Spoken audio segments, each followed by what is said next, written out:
Sud Radio, le Grand Matin Week-end, 7h-10h, Jean-Marie Bordry. Bienvenue à vous si vous nous rejoignez à l'écoute du Grand Matin Week-end. Chers amis, nous sommes ensemble jusqu'à 10h pour vous réveiller en douceur et vous accompagner progressivement en ce samedi matin. Je vous rappelle notre question du jour. Comprenez-vous les manifestants anti-pass sanitaires? On vous la pose sur le Twitter de Sud Radio. Vous votez oui, vous votez non. Vous nous laissez vos commentaires. On va vous les lire sur Sud Radio. Et puis vous nous appelez au 0826 300 300. Tout de suite, c'est le débat du samedi. Le débat du samedi dans le Grand Matin Week-end avec moi ce matin, Aurore Boyard. Bonjour à vous. Bonjour Jean-Marie, bonjour à tous. Et bienvenue à vous sur Sud Radio. Vous êtes avocate au barreau de Toulon. Toulon, qui est l'une des villes en général les plus mobilisées contre le pass sanitaire semaine après semaine. Avec moi également Isabelle Floren. Bonjour à vous. Bonjour. Et soyez la bienvenue sur Sud Radio également. Vous êtes députée des Hauts-de-Seine, porte-parole du groupe Modem à l'Assemblée nationale. Comprenez-vous les manifestants anti-pass sanitaire? Cette question qu'on pose sur le Twitter de Sud Radio. Pour l'instant, les auditeurs de Sud Radio sont plus de 80% à répondre oui. Comment vous l'expliquez, Isabelle Floren?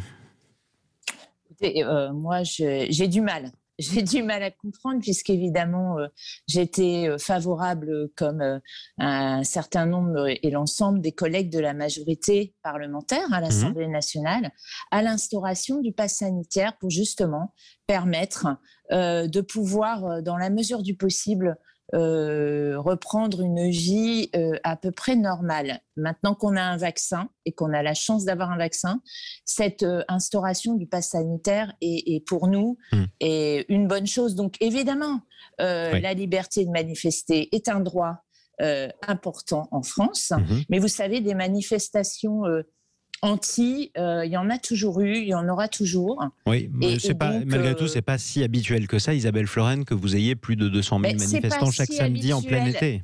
Excusez-moi, c'est pas si habituel d'avoir une pandémie non plus. Non, c'est vrai, voilà. C'est vrai.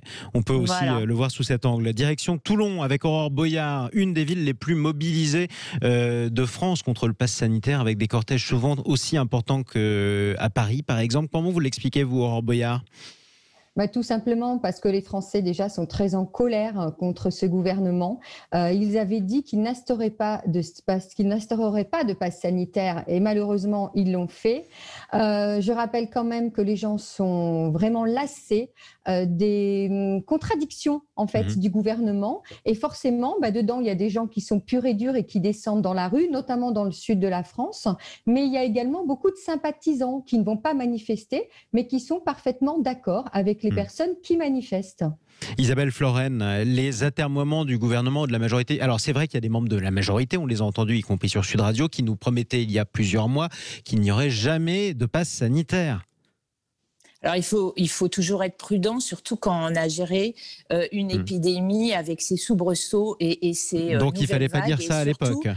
Il faut pas dire. Il ne faut pas dire des choses quand on n'a pas la visibilité. Oui. Malheureusement, les variants et écouter les scientifiques, c'est aussi important. Donc, je veux dire, les politiques, et c'est ce qu'ils ont fait dans leur très grande majorité, et le gouvernement l'a fait durant cette pandémie avec notamment Olivier Véran et Jean Castex à la gestion quotidienne de cette épreuve. C'est écouter les scientifiques. Malheureusement, ce virus connaît des soubresauts, on le sait très bien. On a des mutations. Maintenant, on a la grande chance, et c'est ce qu'on n'avait pas il y a un an, d'avoir un vaccin. Donc, ce vaccin nous permet notamment de revivre un peu plus normalement. Donc moi, si vous voulez, de dire, nous, le gouvernement et la majorité, on gère malheureusement depuis des mois et on essaye de faire vivre ce pays et de faire revivre ce pays. Le pass sanitaire est une possibilité et plusieurs pays européens l'ont mis en place, je tiens à le signaler également. Et à la suite de l'allocution du président de la République, Emmanuel Macron, qui avait eu lieu. Et il faut noter que les Français, et c'est ça mon optimisme, vont se faire vacciner en masse et qu'on est un des pays européens et un des pays dans le monde où nous vaccinons le plus de 400 000 injections de vaccins par jour. C'est une très bonne chose, une très bonne nouvelle pour aller vers la sortie de cette épidémie, je l'espère. En tout cas, on espère tous sortir, quel qu'en soit le moyen d'ailleurs, de cette épidémie. 0826 300 300. Comprenez-vous les manifestants anti-pass sanitaire? Nathalie nous appelle de Nancy. Bonjour à vous, ma chère Nathalie. Oui, bonjour à vous. Et bienvenue sur Sud Radio. Vous nous appelez, je le disais, de Nancy. Vous avez déjà manifesté plusieurs fois. Est-ce que vous allez le refaire aujourd'hui? Alors, normalement, c'est prévu. Dès que je peux, effectivement, je me rends sur les manifestations. Alors, bon, déjà, parce que justement, on est en train de nous prendre de plus en plus de droits. Et c'est important pour nous d'avoir encore ce droit de manifester et de pouvoir se rassembler. Mais là, pour l'instant, vous l'avez, ça c'est vrai. Et puis de pouvoir partager nos questionnements, nos doutes, et puis nos peurs aussi sur l'avenir de nos enfants aussi. Et c'est ce qui vous motive à manifester, pardonnez-moi. C'est quoi le premier motif pour vous, le plus important? Ce qui a fait que du jour au lendemain, vous vous êtes dit, tiens, c'est samedi, je vais descendre dans la rue contre le pass sanitaire. Reprendre mes droits. Ne plus me Mais votre sentir, droit, lequel? En quelques mots. Le droit d'être citoyen, le droit d'exister, le droit de ma santé, donc le droit de pouvoir me questionner et puis de voir le pour et le contre et ne pas sortir d'un système où on nous impose toujours les choses et donc où on n'a pas forcément... on comprend le gouvernement, mais bien sûr, ils ont leur vision de la chose, mais nous, c'est notre quotidien. Et on se pose beaucoup de questions par rapport à ce vaccin, au fait qu'il ne soit toujours pas homologué. Alors ça fait partie des inquiétudes qui parfois sont justement données, sont criées parfois par beaucoup de manifestants. Merci beaucoup Nathalie de votre appel au 0826 300 300 depuis la belle ville de Nancy, la ville des Ducs de Lorraine. Restez avec nous sur Sud Radio. Isabelle Floren, députée Modem des Hauts-de-Seine, vous allez répondre évidemment à Nathalie. Aurore Boyard aussi va répondre dans quelques instants. Aurore Boyard, d'ailleurs, vous avez une information à nous donner sur les motivations, le mot d'ordre de la manifestation toulonnaise qui devrait être importante aujourd'hui.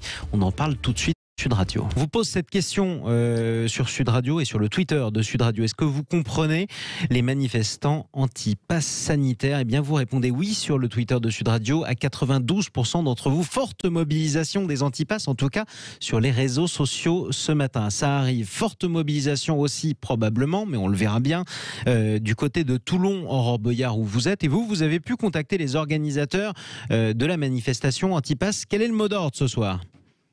Cet après-midi, il va y avoir un grand discours. En fait, on va passer d'une manifestation anti-pass à une manifestation anti-vaccin apparemment, avec deux arguments. Le premier, c'est que ce n'est pas un vaccin, c'est une injection expérimentale. Ça, c'est ce que disent les organisateurs de la manifestation que vous avez contacté.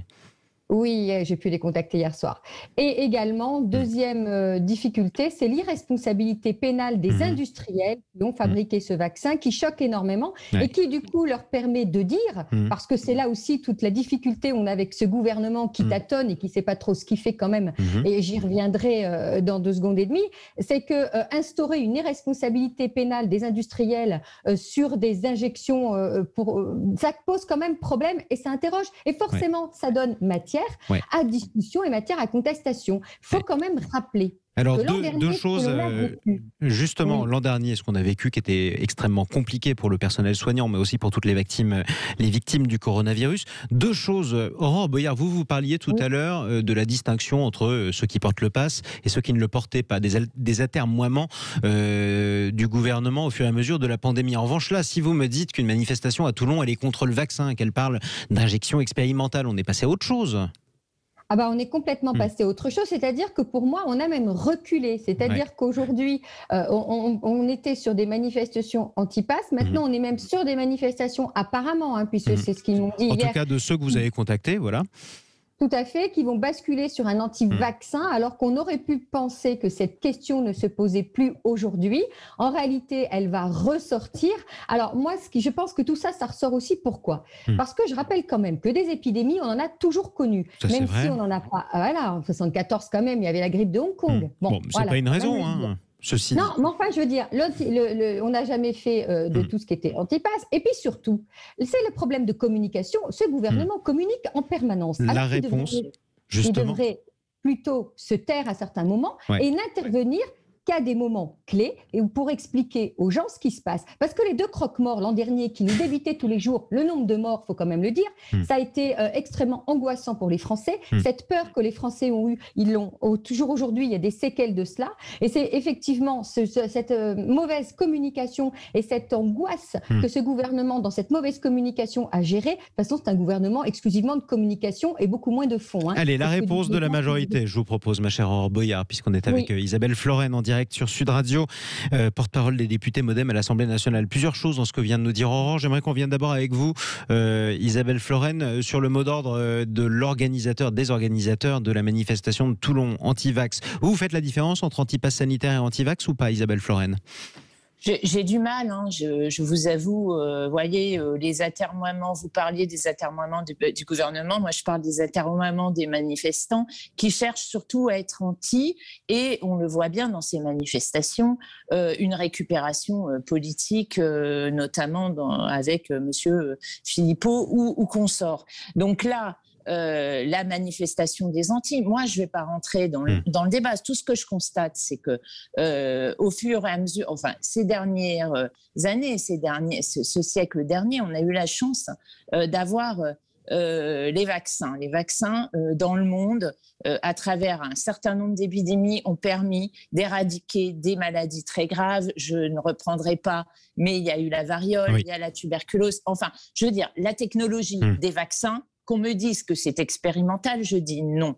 Je dis que tout ça a été validé par un processus scientifique, validé par des instances. Alors, que des complotistes, il y en a toujours eu des anti-vaccins. Il y a toujours eu des complotistes. Maintenant, la différence, vous l'avez dit vous-même, c'est qu'il y a des réseaux sociaux et que les réseaux permettre à ces gens-là de se réunir et de se réunir en plus grand nombre. Alors pourquoi pas, Isabelle Florennes, mais j'aimerais aussi vous proposer de répondre à ceci assez rapidement parce qu'on arrive au terme de ce débat.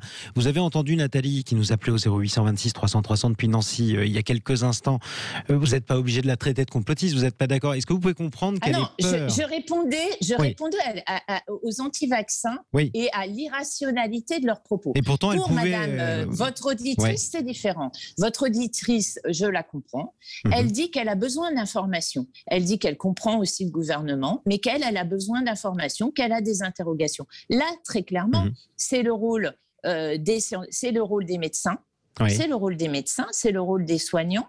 C'est notre rôle d'accompagner ces personnes dans une démarche vaccinale. Et je peux le comprendre, et nous le comprenons parfaitement. Il y a de la pédagogie à faire, il y a de l'explication à faire. C'est ce que nous ne cessons de faire sur le terrain depuis des mois et des semaines et des mois. Et vivement qu'on n'ait plus besoin d'ailleurs de le faire et qu'on en sorte de cette pandémie. Ça, je pense qu'on mettra tout le monde d'accord là-dessus.